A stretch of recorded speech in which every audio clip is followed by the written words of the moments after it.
Paper leak की घटनाओं से देश भर के छात्रों में एक अलग तरह का आक्रोश है। इसी बीच छत्तीसगढ़ की राजधानी रायपुर से भी एक ऐसी ही घटना निकल के सामने आती है जहां एक नहीं बल्कि दो पेपर लीक हो जाते हैं। ये मामला प्रदेश के सबसे बड़े विश्वविद्यालयों में से एक इंदिरा गांधी कृषि विश्वविद्यालय का है, जहां सेकेंड ईयर के दो पेपर लीक हुए हैं। पुलिस ने कार्रवाई की, कुछ आरोपी भी गिरफ्तार कर लिए गए हैं। नमस्कार, मैं राजेश निषाद और आप देख रहे हैं जी मध्य प्रदेश छत्तीसगढ़ का सोशल मीडिया प्लेटफॉर्म।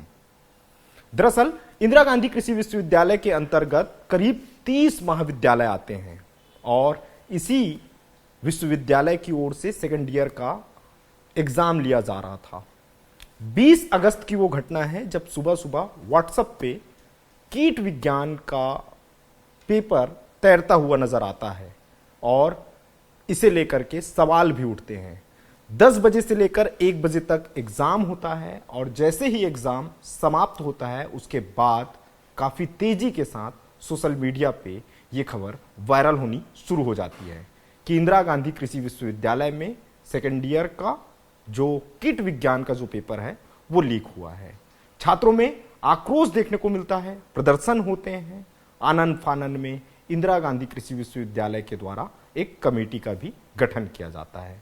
5 सदस्यीय कमेटी इस पूरे मामले की जांच में जुट जाती है। इसी बीच ये खबर निकल के सामने आती है कि इंदिरा गांधी कृषि विश्वविद्यालय के द्वारा कीट विज्ञान जो 20 अगस्त को हुआ था वो पेपर रद्द कर दिया जाता है। देर रात ये जानकारी निकल के सामने आती है कि इंदिरा गांधी विश्वविद्यालय के द्वारा इस पेपर लीक की घटना को लेकर तेलीबांधा थाने में एफआईआर दर्ज कराई जाती है। एफआईआर अज्ञात के खिलाफ होता है। 4 अलग अलग धाराओं के तहत यह मामला पंजीबद्ध किया जाता है, जिसमें छत्तीसगढ़ सार्वजनिक परीक्षा अधिनियम 2008 की धारा 4, धारा 5 और धारा 10, इसके साथ साथ बीएनएस की धारा 316 के तहत यह मामला पंजीबद्ध होता है। आनन फानन में क्राइम ब्रांच की टीम पूरे मामले की तफ्तीश में जुटती है। 100 से अधिक अधिकारी जवानों की टीम तैनात की जाती है और उसके बाद यह टीम प्रदेश के अलग अलग इलाकों पे पहुंचकर पूरे मामले की तफ्तीश शुरू करती है। इसी बीच राजनीति भी होती है। कांग्रेस के द्वारा सत्ता पक्ष यानी भाजपा सरकार के ऊपर हमला बोला जाता है और यह आरोप लगाया जाता है कि अब छत्तीसगढ़ में भी पेपर लीक की घटनाएं बढ़ती जा रही है और सवाल सरकार पर सीधे तौर पे लगाया जाता है। वहीं सरकार की ओर से यह दावा किया जाता है कि जो भी दोषी होंगे उनके खिलाफ सख्त से सख्त कार्रवाई की जाएगी। पुलिस के द्वारा आज इस पूरे मामले का महज 36 घंटे के भीतर इस पूरे मामले का राजफास किया गया।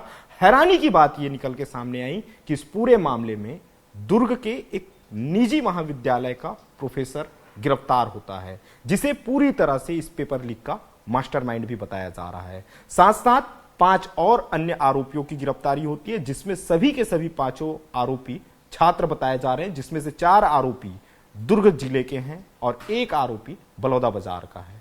पुलिस की ओर से यह भी खुलासा किया गया है कि कुछ और भी आरोपी हैं जिनकी तलाश पुलिस के द्वारा की जा रही है। हैरानी की बात यह है, पुलिस के खुलासे से एक और बड़ा चौंकाने वाला खुलासा होता है कि जो 20 तारीख का पेपर जिसकी जांच पुलिस के द्वारा की जा रही थी, आरोप लगा था कि 20 तारीख का जो पेपर है कीट विज्ञान का वो लीक हुआ है, लेकिन जब जांच का दायरा आगे बढ़ता है तो इस बात का भी खुलासा होता है कि 7 अगस्त को प्लांट पैथोलॉजी का जो एग्जाम हुआ था वह भी लीक हुआ था।